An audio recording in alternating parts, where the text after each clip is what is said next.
শুধু দর্শক মণ্ডলী, আজকে হচ্ছে লইট্টা মাছের ঝোল কারি। সবাই দেখবেন। সবাই বলে আমি নাকি মাংস খাই, ভালো ভালো খাই, ভালো ভালো থাকি। এখন দেখবেন সবাই আমি কি খাই। দেখুন,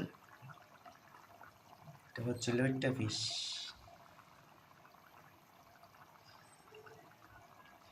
সবাই লাভ করবেন, লাভ লাইক দিবেন।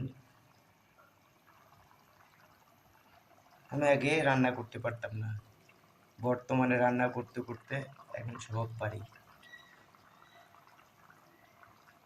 এখন ধরতে গেলে আমি রান্নার বাজারেই করতে পারি। আপনারা যাই বলেন, যেমন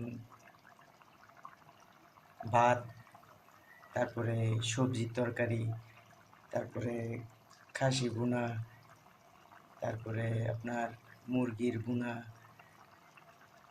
ঝোল কারি সব পারি। এই যে লইট্টা মাছটা হচ্ছে অনেক একটি সুস্বাদু, তবে এতে রিস্ক রয়েছে। রিস্কটা হচ্ছে আপনার এটা একটা আলাদা দুর্গন্ধ জাতীয় ঘ্রাণ থেকে যায় যদি এটা ঠিকমতো মানে কাজ করা না হয়। এখন নেড়ে চেড়ে আমি এটাকে এক সাইড করব।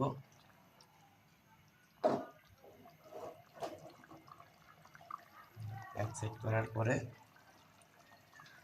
আমি আবার এটাকে জায়গায় বসিয়ে দিব। বসানোর পরে যা যাবতীয় ধোয়া বেরোবে, যেটাকে বলে পানি শুকানো। পানি শুকানোর পরে আস্তে আস্তে আস্তে আস্তে করে আমি এটা চুলা বন্ধ করে দেব। গরিবের খাবার তো, যাই পাই তাই খাই।